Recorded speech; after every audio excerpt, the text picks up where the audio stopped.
Hello guys, welcome back to my YouTube channel.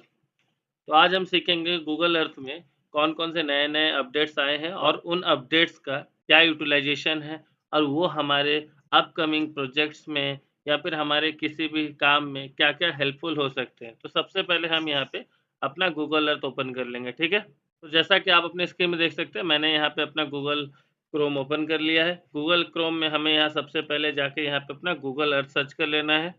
Google Earth जैसे search कर लेंगे तो हमें यहाँ सबसे टॉप पे गूगल अर्थ का वेबसाइट मिल जा रहा है।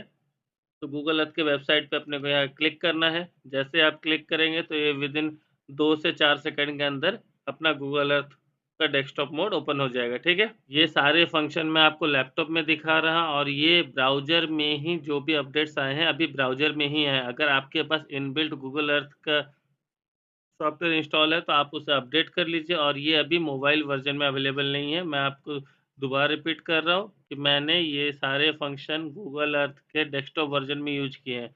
अब इसके बाद हमें क्या करना है, ये हमारा गूगल अर्थ ओपन हो चुका है, ये साइड में मेरा ईमेल अकाउंट आपको शो कर रहा है, ये अभी स्टैंडर्ड में है और ये साइड में आपको लोकल डिवाइस दिख रही है, ड्राइव की दिख रही है। Left hand side top corner में आपको गूगल अर्थ का दिख रहा है। यहाँ पे प्रोजेक्ट के लिए आप यहाँ पे न्यू में जाके किसी भी न्यू फ़ोल्डर को क्रिएट कर सकते हो। वहाँ पे कोई भी आप additional photos, videos, data, storage कुछ भी रख सकते हैं। डाटा लेयर्स है, यहाँ पे आप लेयरिंग कर सकते हैं। ये स्टोरेज यहाँ पे शो कर रहा है कि आपने अभी तक इस ईमेल आईडी से जो गूगल अर्थ प्रो को लॉगिन किया है, उसका कितना स्टोरेज आपने यूटिलाइज़ किया। यहाँ पे ये अभी राइट नाउ 0 बाइट शो कर रही है क्योंकि मैंने अभी तक इसका स्टोरेज कुछ भी यूज़ नहीं किया है। ये टोटल मैक्सिमम आपको 1 जीबी तक का स्टोरेज देती है। तो चलिए अभी हम सबसे पहले यहाँ पे एक्सप्लोर अर्थ में जाएँगे। एक्सप्लोर अर्थ को मैंने यहाँ पे जैसे ही ओपन कर दिया, तो आपको यहाँ पे आपके स्क्रीन में मैं इसे ज़ूम आउट कर देता हूँ सो दैट कि आपको अच्छे से पता चल जाए। तो जैसा कि आप अपने स्क्रीन में देख सकते हैं, ये है हमारा गूगल अर्थ प्रो का वेबसाइट वर्ज़न। अब मान लो मैं किसी भी एक प्लेस को ज़ूम करके दिखा देता हूँ।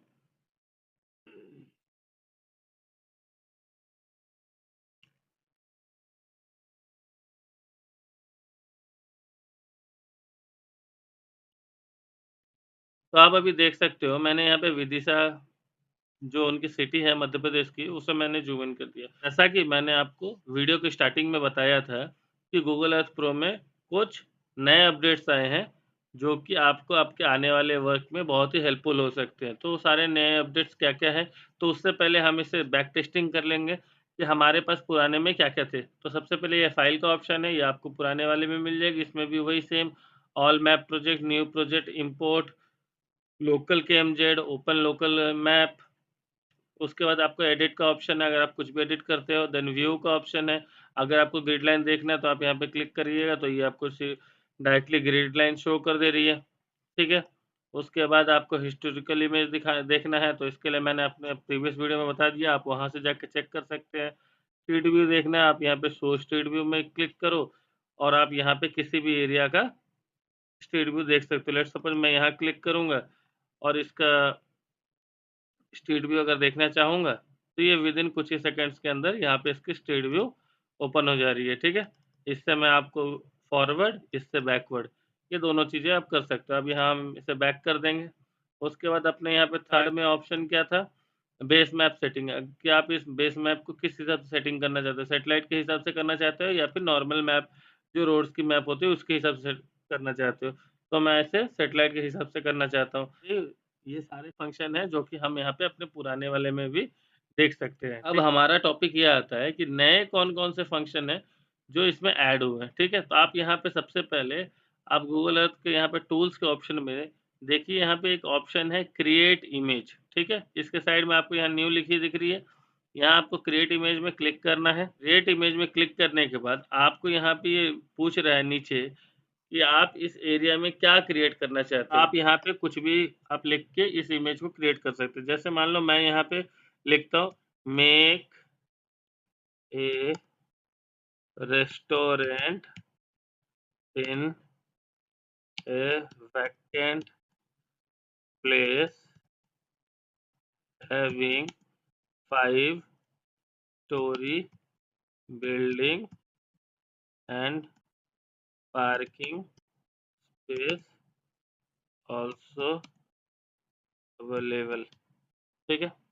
तो आप ऐसे यहाँ पे देख सकते हो, मैंने यहाँ पे मेंशन किया है कि make a restaurant in a vacant place, और उसके लिए पार्किंग हमें आप शो करो।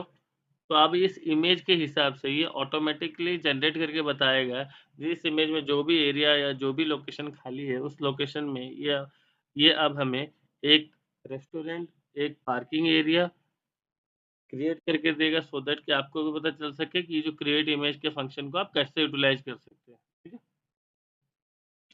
तो आप अभी देख सकते हैं आपके सामने, ये यहाँ पे एक रेस्टोरेंट 5 स्टोरी बिल्डिंग का एक रेस्टोरेंट बना दिया है। इसके चारों साइड में आपको यहाँ पे पार्किंग का ऑप्शन दिख रहा है। आपको अगर इसको कोई भी चेंजेस करना है तो आप यहाँ पे रिफाइन इमेज में क्लिक कीजिए। रिफाइन इमेजेस में आप यहाँ पे लिख सकते हैं, add a swimming pool in this area. अब मैंने लिख दिया है कि रेस्टोरेंट में पार्किंग के अलावा मुझे एक एडिशनल स्विमिंग पूल भी चाहिए। तो आप अभी देखिएगा कि अभी जो इमेज प्रिपेयर होके आएगी, उसमें आपको रेस्टोरेंट भी मिलेगी, पार्किंग एरिया भी मिलेगी, प्लस एडिशनल स्विमिंग पूल भी आपको वहाँ पे शो हो जाएगा। ये आपको हार्डली, अगर आपके पास इंटरनेट का कनेक्शन बहुत अच्छा है, तो ये हार्डली टू हार्डली आपको 1 से 2 मिनट का टाइम ले सकती है। तो आप देख सकते हैं यहाँ पे इसने क्या किया है कि पार्किंग को यहाँ नीचे शो कर दिया है बिल्डिंग, और उसके पूरा टॉप फ्लोर पे इसने यहाँ पे रूफटॉप स्विमिंग पूल का ऑप्शन दिया है, ठीक है? तो ये हो गया अपना क्रिएट इमेज। तो इस तरीके से अगर आप इसे सेव करना चाहते हो तो सेव टू प्रोजेक्ट कर दिया, रिफाइन इमेज करना चाहते हो, अगर आप इसमें कुछ भी चेंजेस करना चाहते हो, आप रिफाइन इमेजेस में क्लिक कीजिए। जो चेंजेस आपको चाहिए आप वहाँ पे यहाँ पे मेंशन कीजिए, देन आप यहाँ पे इसको सेंड कर दीजिए। अब हम इस सेटिंग से बाहर आते हैं। अब उसके बाद टूल्स पे आने के बाद हमने यहाँ पे अभी सीखा क्रिएट इमेज कैसे होता है, ठीक है? अब यहाँ पे आप देख लीजिए, ये जो 1, 2, 3, 4, 5, 6, ये जो 6 एनालिसिस जो नई आई है, ये सारे ही हैं गूगल अर्थ के न्यू अपडेट्स, ठीक है? अब गूगल अर्थ में देखिए, पहले क्या होता था कि पहले जो अपने पास जो गूगल अर्थ है, उसमें आप ऑन साइट कॉन्टूर नहीं निकाल सकते। ऑन साइट कॉन्टूर निकालने के लिए हमें हमेशा किसी दूसरे थर्ड पार्टी ऐप पे डिपेंडेंसी रखनी पड़ती थी। बट अब ये सारे प्रॉब्लम ऑलमोस्ट सॉल्व हो गई है। तो जैसा कि आप यहाँ टूल्स पे देख सकते हो, यहाँ पे जो साइट एनालिसिस के लिए जो फंक्शन है, जैसे कॉन्टूर है, स्लोप है, एस्पेक्ट है, कट एंड फिल है, ये सारे फंक्शन को जानने के लिए आपके पास यहाँ पे अपग्रेडेड मॉडल होना चाहिए। अगर आपको लगता है कि आपको यहाँ अपग्रेडेशन की नीड है, तो आप इसे अपग्रेड कर सकते हो। अगर नहीं है, तो बाकी सारे फंक्शन आप एज़ यूजुअल यूज़ कर सकते हो। और यहाँ पे contour, slope, aspect, cut and fill, ये सारे फंक्शन को आप मंथ में एक बार फ्री ऑफ कॉस्ट आप यूज़ कर सकते हो, क्योंकि यहाँ पे ये सारे फंक्शन मैंने ऑलरेडी पहले यूज़ कर लिए। देन उसके बाद आपको यहाँ डिटेक्ट चेंज आपको कुछ नहीं है। डिटेक्ट चेंज आपका हिस्टोरिकल इमेजेस है, आप यहाँ से भी पता कर सकते हो, यहाँ से भी पता कर सकते हो, जो कि बहुत ईज़ी है। अब उसके बाद यहाँ पे थर्ड ऑप्शन, और आपको यहाँ पे क्या है, यहाँ पे एक डाटा लेयर्स का ऑप्शन मिल रहा है कि आप यहाँ पे कंट्री और रीजन के हिसाब से कोई भी लेयर क्रिएट कर सकते हो, और उसे आप administrative level 1, level 2, level 3, level 4 आप कैसे भी रख के अरेंज कर सकते हैं। अगेन यहाँ पे आपको एक ऑप्शन मिल रहा है explore building and solar design. पहले हम यहाँ पे जनरेट बिल्डिंग डिजाइन पे जाएंगे, ठीक है? जनरेट बिल्डिंग डिजाइन पे जाने के बाद हम क्या करेंगे, ये हमारा प्लॉट है, ठीक है? यहाँ पे हम क्या करना है, जनरेट बिल्डिंग डिजाइन पे हमें जाना है। जनरेट बिल्डिंग डिजाइन पे जाने के बाद ये हमें क्या बोला, सेलेक्ट योर एरिया। तो अभी मैं यहाँ पे अपना एरिया सेलेक्ट कर लेता हूँ। मैं यहाँ पे आपको रफली बता देता हूँ, जब भी आपको वर्क करना हो तो आप अच्छे से मैन्युअली एक बाय एक पॉइंट को कनेक्ट करोगे, ताकि आपका टोटल प्लॉट एरिया यूटिलाइज हो सके और उसी के हिसाब से आपके बिल्डिंग प्रिपेयर हो। तो ये यहाँ पे क्या शो कर रहा है आपको राइट हैंड साइड में, कि ये टोटल एरिया अपना है 0.78, पेरीमीटर कितना है 221.23। तो यहाँ पे ये पूछ रहे हैं फिनिश साइट सिलेक्शन, इसे हम क्लिक कर देंगे।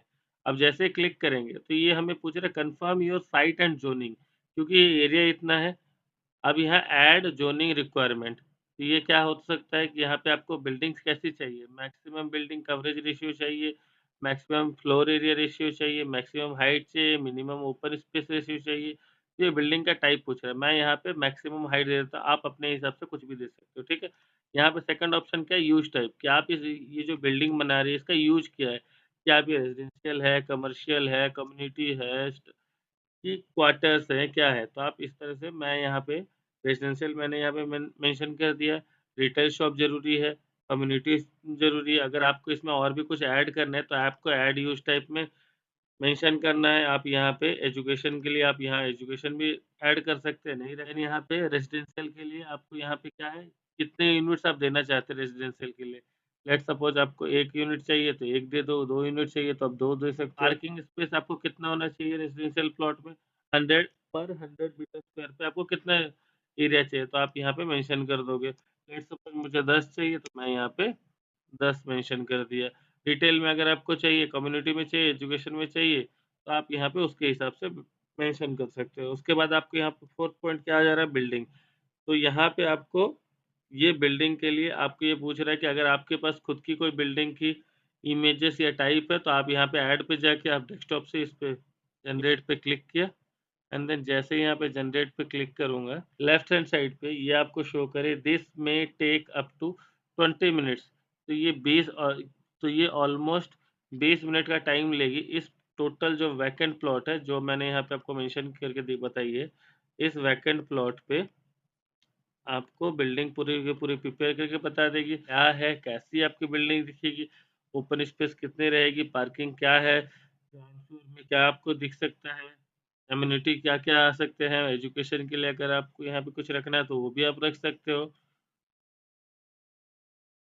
तो ये सारे यूज़ केस है, तो आप इससे किसी भी एरिया में बिल्डिंग डिज़ाइन कर सकते हो। अगर लेट्स सपोज़ मान लो कि आपका कोई सोलर का प्रोजेक्ट है, मैं दोबारा इसी ऑप्शन पे क्लिक कर रहा हूँ। इसके बाद ये हमें पूछ रहा है कि आपका जो सोलर का साइट है, आप इसे हमें ड्रॉ करके बताओ कि आपकी सोलर की बाउंड्री कहाँ तक है। तो मैं एक रफ़ली आपको यहाँ पे एक ड्रॉ करके दिखा देता हूँ, ताकि ईज़िली पता चल सके कि हाँ, ये सोलर के प्रोजेक्ट में ये किस तरीके से आउटपुट दे रही है। देन ये आपका साइट का क्या-क्या है, ये कन्फर्मेशन माँग रहा है, फाइनेंशियल क्या-क्या है।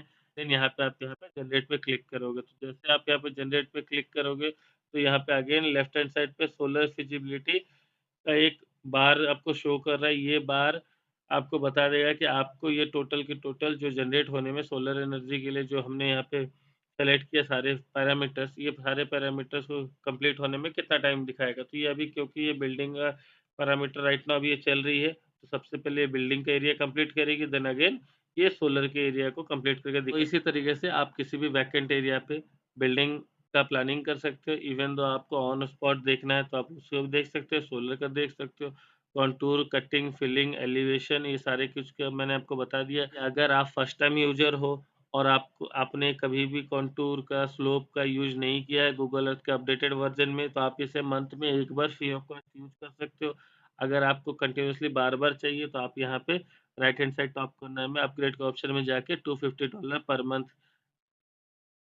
में अपग्रेड करवा सकते हो, ठीक है? तो यही थी छोटी-सी इन्फॉर्मेशन। मैं आशा करता हूँ कि ये सारी इन्फॉर्मेशन आपके लिए हेल्पफुल हो। आगे कुछ भी अपडेट्स आता है गूगल अर्थ के रिगार्डिंग, मैं आपको अपडेट करते रहूँगा।